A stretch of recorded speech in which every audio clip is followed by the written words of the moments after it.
Bonsoir à tous, je suis vraiment super heureux de vous retrouver pour votre nouveau rendez-vous sur Arte, Voyage en cuisine.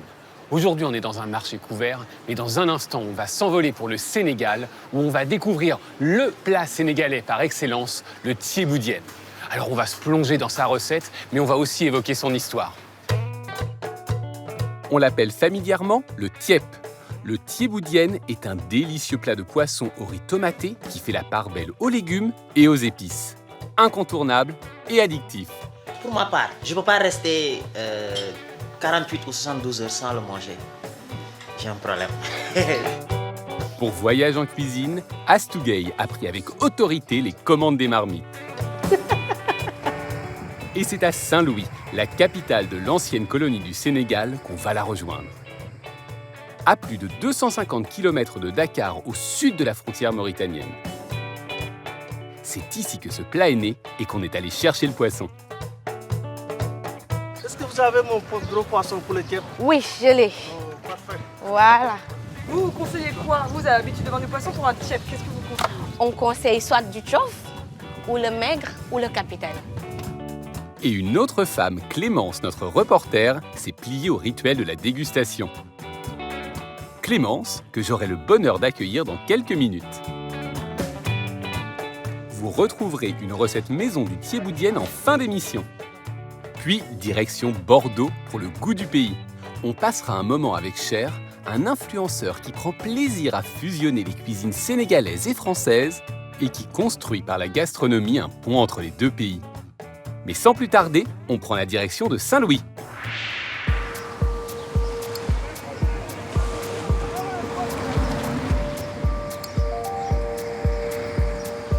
Situé sur le littoral dans le nord-ouest du Sénégal, Saint-Louis se démarque par son architecture coloniale classée à l'UNESCO.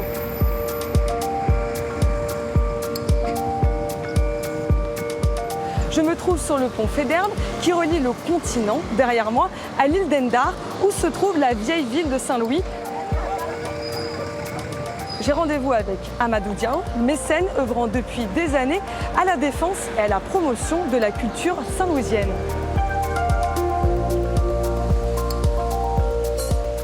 Bonjour Amadou. Bonjour Clémence. Merci de m'accueillir. Merci d'être là. Alors on est où? Saint-Louis, l'île de Ndar. C'est une île qui est sur deux parties, un quartier nord qui reprend les 2 tiers de l'île, et puis le quartier sud, le 3e tiers. Et là, le musée de la photo, où j'ai le plaisir de vous recevoir aujourd'hui. On va faire un petit tour? On y va.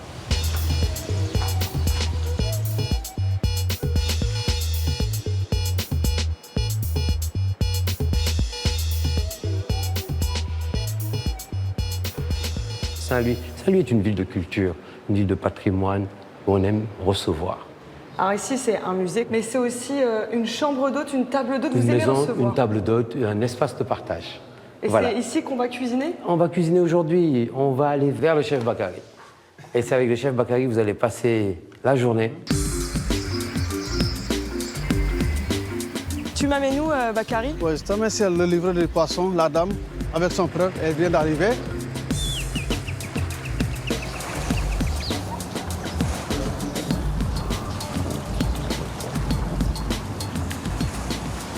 Bonjour, bonjour Marie.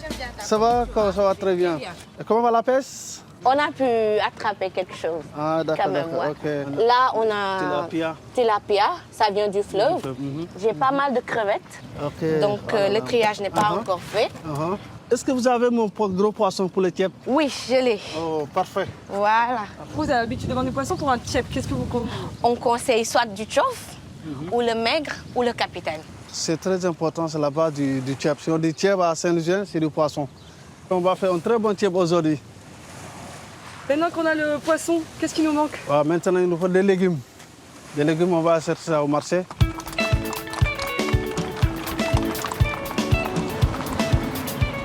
Bon, Bakary, t'es accompagné de qui? Et la dame qui fait la cuisine s'appelle Astougay, la reine des thiep Saint-Louisiens. Oui, c'est moi qui s'occupe du plat traditionnel que M. Diop aimerait toujours manger, cela veut dire le thiéboudienne. Salam alaikum. Ça va bien, madame? Ici, c'est un marché qu'on appelle marché forum. Ce n'est pas un grand marché, mais on trouve ici de tout. Les légumes, des fruits de mer, la dame qui vend des rachets. À l'autre coin, il y a une dame qui vend des fruits. C'est un marché que M. Diaw a créé. Ça date de 2017. 2017. C'est jeune. 1 kilo. 1 kilo de navets. Dès le frais, tu prends les frais, des navets et des tomates. Des tomates fraîches, aussi, on a des tomates fraîches aussi. citron et oignons. C'est important les légumes dans le tiep, pourquoi? Oui, c'est très important. Ça amène la couleur.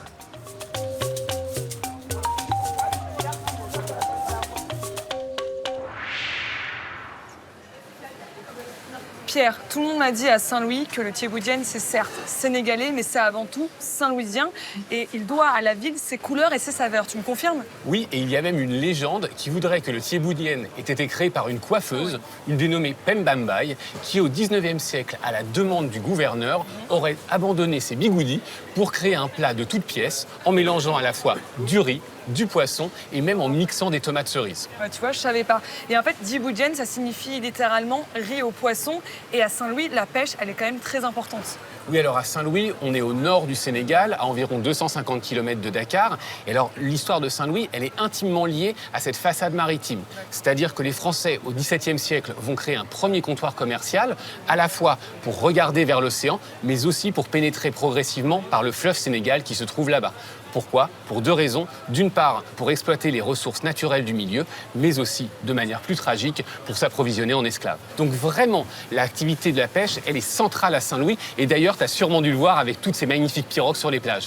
C'est vrai que j'ai vu beaucoup de pirogues, elles partent le matin, elles pêchent et à midi, on voit souvent les pêcheurs revenir, tirer les filets, sortir le poisson. C'est un très beau spectacle à voir. Et pour préparer le thieboudienne, il y a un poisson en particulier, non? Alors le tiof, c'est un mot wolof qui signifie mérou blanc. Oui. C'est ce qu'on appellerait en français le mérou blanc. Alors c'est vraiment l'emblème du pays, l'emblème de la cuisine sénégalaise. Mais malheureusement, il est aujourd'hui en voie de disparition pour deux raisons principales. La première, c'est la surpêche. Et la deuxième, c'est l'augmentation de la demande mondiale, notamment en provenance d'Europe. Ben nous, on a eu beaucoup de chance parce qu'avec les chefs Astou et Bakary, on a réussi à trouver du tiof pour préparer notre thieboudienne.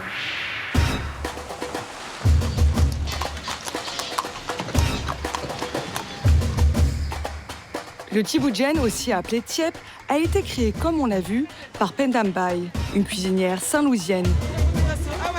Habituellement au fourneau, le chef Bakary laisse sa cuisine à une autre cuisinière de talent, Astou. Car au Sénégal, les femmes qu'on appelle affectueusement maman détiennent les petits secrets de fabrication. J'ai hâte de les découvrir et voir comment elle fait. Pour préparer le thiep, c'est pas aussi compliqué que ça. En premier lieu, on va mettre la marmite sur le feu. On met de l'huile. On rajoute l'oignon. Plus ail découpé.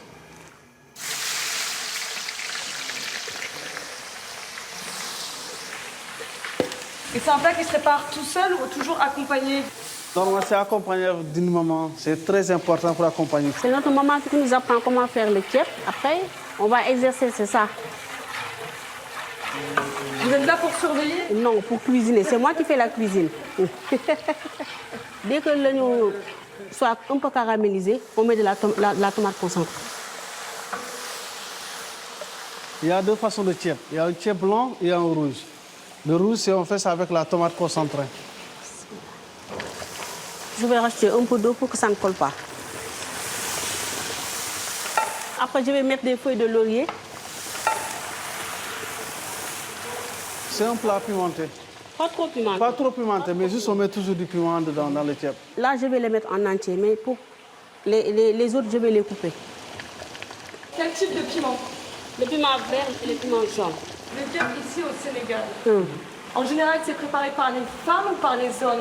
Il y a des hommes qui font de très bons thieboudiennes, qui font mieux que les femmes. Ça, je ne me le cache pas. Il y a des hommes qui préparent mieux que les femmes. Mais moi, je prépare mieux que les hommes. Il y a beaucoup de transmission de mère en fille, tout En fille, ou bien de grand-mère en petite-fille, c'est ça. Même les grand-mères nous apprennent comment faire le thieboudienne. Il faut connaître les astuces, c'est ça. Si on le dit, on va tricher, on va copier sur toi, c'est ça. C'est quoi le secret? Hein? Ah, tu as dit secret, on le cache.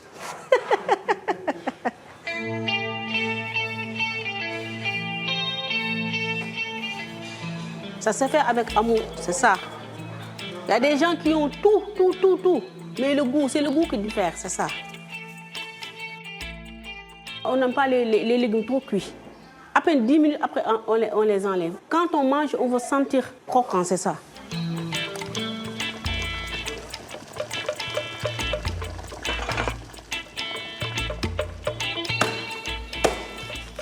Il a découpé le poisson, je vais les piquer. La base, c'est persil, oignon vert, ail, poivre, piment, feuilles de laurier. C'est ce qu'on met à l'intérieur du poisson pour l'assaisonner un tout petit peu. Donc le poisson est toujours farci? C'est ça. Pour avoir un bon thieboudienne, il faudra farcir le poisson.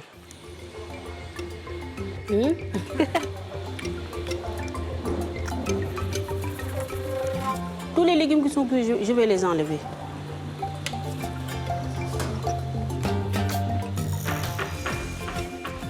Maintenant, je vais procéder à mettre les poissons à l'intérieur. Combien de temps ça va cuire? 15 à 20 minutes. Dès que je mets le poisson à l'intérieur, je mets le gombo, je le mets en dernier lieu, pour la décoration en plus. Je vais mettre un peu de bissap, c'est une fleur. On fait ça avec du jus. Il y a le bissap rouge et le bissap blanc. Ça donne le goût un peu acide pour le tchèp. Ça fait rendre le tchèp plus bon. Belle grosse marmite. Astou fait le meilleur tchèp. Le meilleur tchèp du Sénégal est à Saint-Louis. Et le meilleur tchèp de Saint-Louis, il est ici à la maison. À la maison. Je fais la cuisine, mais je n'ai jamais préparé un thieboudienne de ma vie. Moi, je dis qu'il est sacré. Il y a un rituel, il y a des petits secrets que moi, je n'ai pas. Et je pense que les mamans passent à leurs enfants. Et après, ça devient naturellement. Quelqu'un comme Astou, je pense qu'elle fait les choses instinctivement. Ça, c'est le poisson séché qu'on met dans le thieboudienne pour apporter un peu de goût. C'est salé. Tiens. Maintenant, on va s'occuper du riz. Je suis en train de nettoyer le riz. Tu as vu, c'est le gros riz. S'il n'y a pas de riz, il n'y a pas de thieboudienne. Comment on cuit le riz? On le met à la vapeur. Avant de le mettre dans la marine, on doit le vaporiser.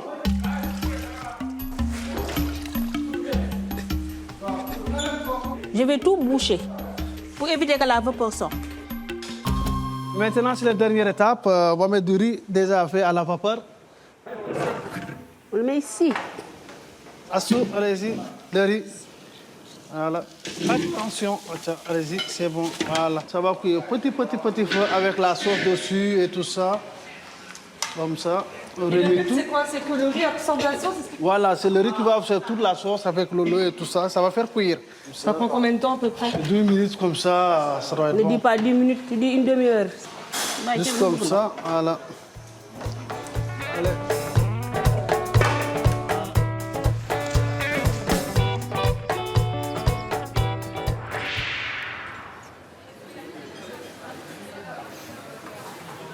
On vient de le voir dans le reportage, hein. Amadou Diaw nous explique que le thieboudienne, c'est sacré. On peut dire que c'est un plat identitaire. Oui, tout à fait. C'est vraiment la fierté nationale sénégalaise. À tel point que ce thieboudienne, au fur et à mesure de l'histoire, notamment au XXe siècle, il a suivi la construction de l'État sénégalais. D'ailleurs, ces dernières années, il a même été inscrit au patrimoine mondial de l'UNESCO. Alors tu vois, c'est te dire à quel point il est important pour la population sénégalaise. Pourtant, le thieboudienne, c'est pas que sénégalais.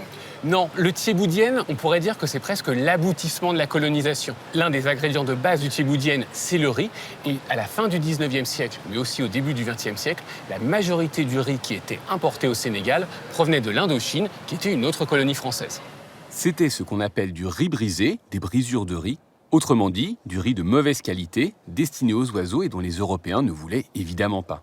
Et ce riz cultivé dans le delta du Mékong a été imposé aux Sénégalais pour qu'ils ne cultivent plus leurs céréales vivrières traditionnelles et se consacrent, contraints et forcés, à d'autres cultures qui étaient plus rentables pour le bénéfice des colons. Il faut savoir que du riz local était pourtant historiquement cultivé, mais de manière limitée dans la région de la Basse-Casamance. Après l'indépendance du pays en 1960, la consommation du riz brisé au Sénégal a explosé. Et encore aujourd'hui, malheureusement, une grande partie du riz qui est consommé par la population sénégalaise est du riz importé. Ça pose un véritable problème au Sénégal, cette dépendance à l'extérieur. Le gouvernement travaille beaucoup pour réussir à assurer d'une certaine manière une sécurité alimentaire pour sa population. En tout cas, les Sénégalais savent cultiver leur amour du djiboudjienne au quotidien. Avant de passer à table, Bakary finit de préparer un autre plat. Il est de coutume dans le pays d'offrir des mets pour remercier et honorer certains amis ou membres de la famille.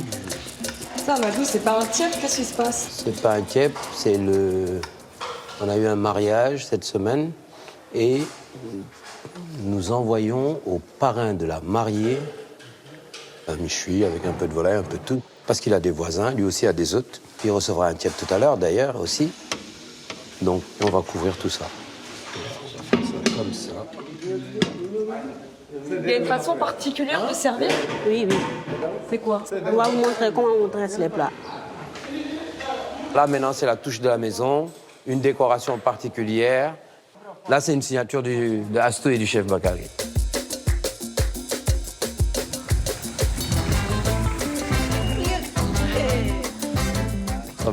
On se met sur un bol là. Allez, à côté de nous. Bienvenue. Alors c'est donc ça l'hospitalité sénégalaise? C'est le partage. Je vais au-delà de l'hospitalité, c'est le partage.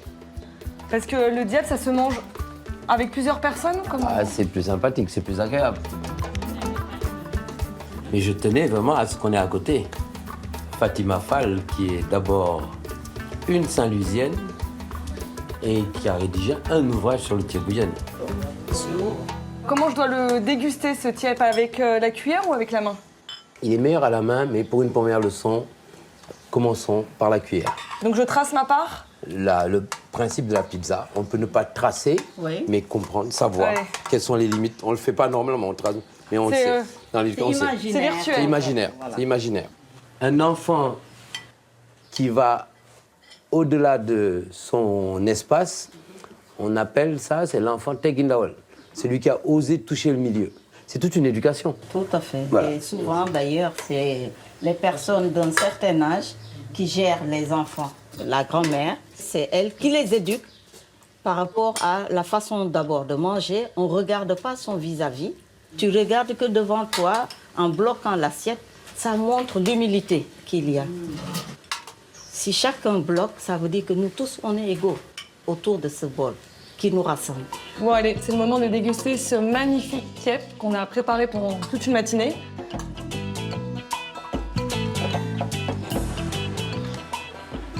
Le riz est parfaitement cuit.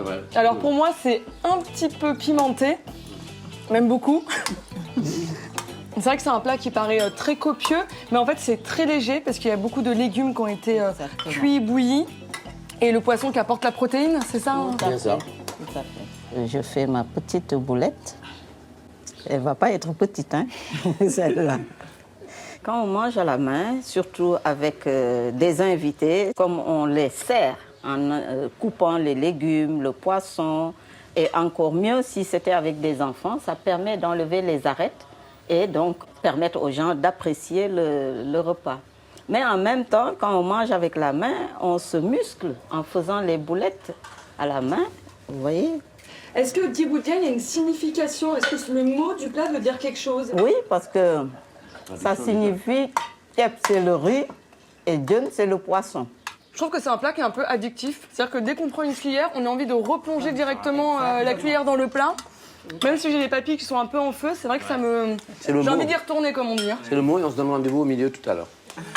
Pour ma part, il n'y a pas un plat meilleur que le thieboudienne. Je ne peux pas rester 48 ou 72 heures sans le manger. J'ai un problème. Je vais essayer de ne pas empiéter sur votre partie, parce qu'apparemment, après, je vais avoir des problèmes. Non, non, vous n'aurez pas de problème. On va ramener tout. On saura masquer tout ça. L'UNESCO, qu'est-ce que ça a apporté Ce thieboudienne qui est, qu'on le veuille ou non, quand même, Saint-Louisien et qui reflète Saint-Louis Carrefour. Carrefour de civilisation, comme j'aime le dire. Ce thieboudienne, lui aussi classé, c'est une confirmation de notre patrimoine.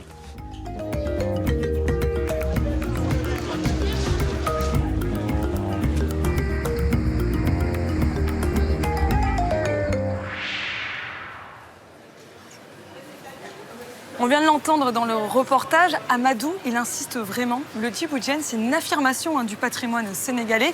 Et il y a des pays de l'Afrique de l'Ouest qui essayent de marcher sur les plates-bandes du Sénégal en revendiquant le plat comme le leur. Oui, tout à fait, Clémence. C'est qu'il y a beaucoup de petites guéguerres entre les pays, certes francophones comme le Sénégal, mais aussi des pays anglophones. Je pense notamment au Nigeria, au Ghana, à la Sierra Leone, qui se battent pour savoir, d'une part, à qui appartient ce tchéboudienne ou jollof rice, et aussi pour savoir qui a la meilleure recette. Moi, je préfère être un petit peu plus optimiste et dire que ces rivalités, elles sont aussi parfois objet de collaboration. Par exemple, il y avait des critiques nigérians qui avaient insisté sur la dimension collaborative du plat et en disant que finalement, les discussions qu'il y a entre le Ghana et le Nigeria, c'est un petit peu des querelles fraternelles. Ces guéguerres, elles se poursuivent bien au-delà du monde culinaire. Oui, par exemple, dans la culture pop. Alors, tu connais sûrement Akon, qui est un chanteur d'origine sénégalaise mais américain, qui a créé à Atlanta, donc une ville américaine, un festival annuel dédié au jollof rice. Et alors, comble du comble, Akon, qui est pourtant d'origine sénégalaise, considère que le meilleur jollof rice de la planète est celui qui est préparé au Libéria. Alors, vous l'avez compris, chez Voyage en Cuisine, notre objectif, c'est de vous faire saliver, mais c'est aussi de vous faire comprendre combien la nourriture est essentielle dans les échanges entre les hommes et les femmes. C'est ce qu'on appelle chez Voyage en Cuisine le goût du pays, et c'est ce qu'on va appeler ce soir le goût du Sénégal.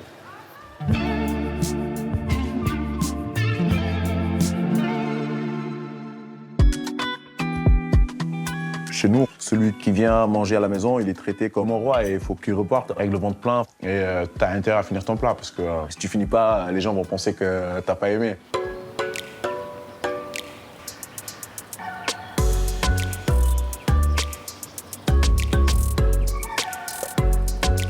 J'ai quitté le Sénégal, j'avais 10 ans à peu près. Donc c'est un âge où j'avais eu le temps quand même de voir plein de choses. Ma mère qui cuisinait, donc il est très proche d'elle. J'aimais trop cette idée de me réveiller le matin et de sentir les odeurs qui me font dire directement ce que je vais manger en fait. Je suis parti parce que, on va dire, mes parents me voulaient entre guillemets un avenir meilleur. Mon père il habitait en Espagne et à ce moment-là, mon oncle était aussi à Bordeaux. Pour m'intégrer à la langue, c'était beaucoup plus facile pour moi de venir en France. J'étais au début assez perdu parce que j'arrivais dans un univers que je ne connais pas, une langue non plus que je ne parlais pas de manière assez régulière. Et tout cela mélangé au fait de directement intégrer le parcours scolaire, donc qui fait qu'en fait l'arrivée est assez compliquée. On subit 2-3 moqueries parce que on parle pas pareil, voilà, c'est un petit peu différent, on va dire, mais globalement, quand même, assez bien accueilli par tout le monde. La cuisine, c'est ma deuxième activité parce que j'ai commencé lors du Covid. Donc, mon métier d'éducateur n'était plus, on va dire, très utilisé. J'ai commencé un peu à expérimenter encore plus mes plats, d'avoir plus de temps. Aujourd'hui, je cumule environ 1,3 million sur les réseaux. Aujourd'hui, on va faire un mafé, un plat typique du Sénégal et du Mali, donc à base de beurre de cacahuètes et de tomates. Je suis arrivé étudiant, je me suis retrouvé tout seul dans mon appartement et là, j'avais pas envie de manger quelque chose qui m'est pas familier. J'avais quand même envie de temps en temps retrouver ce côté un petit peu du Sénégal. Il fallait que je me débrouille. La viande, elle coûte cher. Il faut qu'on trouve des plans B. Donc, par exemple, quand je faisais un mafé, il y a des moments où je ne mettais pas de viande, je mettais full légumes. Mais ça permettait quand même de pouvoir retrouver un petit peu quelque chose de similaire à ce qu'on mangeait. La cuisine africaine, sénégalaise, ça a longtemps été l'affaire des femmes. Quand tu rentres dans une maison, c'est souvent une femme qui cuisine. Mais on va dire, c'est une idée qui évolue beaucoup, parce qu'il y a quand même de nouvelles générations qui arrivent, des hommes qui aiment cuisiner, qui aiment expérimenter des choses. Il y a quand même eu quelques remarques disant que c'est un homme qui cuisine, comment c'est possible, entre guillemets, où est sa femme. Et du coup, c'est en train d'évoluer vraiment dans un bon sens et je trouve ça très positif.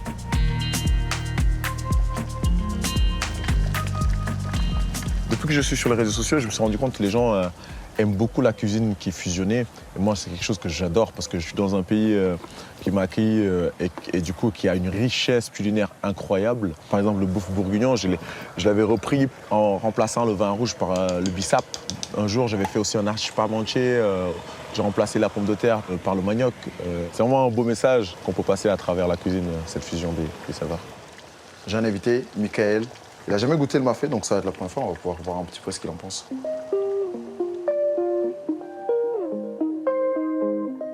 Let's go. On va manger. Le fameux mafé. Du beurre de cacahuète, je crois, dedans. Ouais. Je pense que c'est... Le beurre de cacahuète, c'est incroyable. Depuis que je le connais, je découvre des nouveaux légumes, de nouvelles sauces, de nouvelles saveurs. Donc je pense que c'est une bonne chose en soi. C'est un peu relevé à chaque fois, mais pas trop. Voilà. Très bien dosé à chaque fois. C'est important d'adapter parce que dans un premier temps, quand il découpe pour la première fois, pour moi, c'est important de faire quelque chose d'assez standard au niveau des épices ou au niveau du fait que ça soit relevé, quoi. Chez nous, celui qui vient manger à la maison, il est traité comme un roi et il faut qu'il reparte avec le ventre plein, il faut qu'il reparte en étant satisfait. Et t'as intérêt à finir ton plat parce que si tu finis pas, les gens vont penser que t'as pas aimé. Si tu laisses une petite graine, donc t'as intérêt à finir ton plat.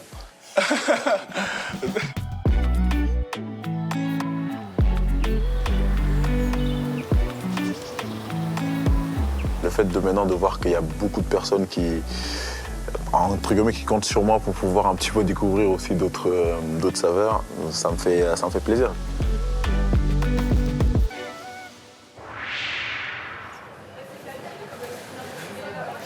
Vous avez comme moi une irrésistible envie de déguster un thieboudienne ? Pas de panique, l'équipe de Voyage en Cuisine a pensé à vous et vous explique comment préparer cette recette en 1 minute 30 chrono. Tous à vos fourneaux.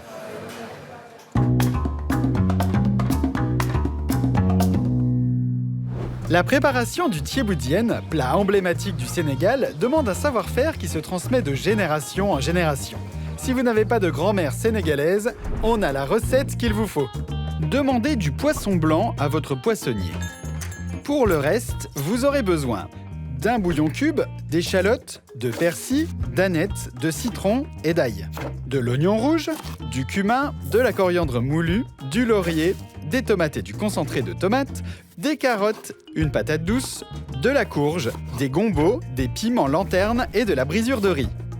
Mixez les échalotes, 3 gousses d'ail, le persil, l'aneth et le zeste de citron. Enrobez le poisson de cette pâte et faites-le frire 6 minutes de chaque côté, puis réservez. Faites rissoler l'oignon et le reste de l'ail. Quand l'oignon est bien caramélisé, versez le concentré et les tomates pelées, les piments entiers, les épices, les feuilles de laurier et un bouillon cube.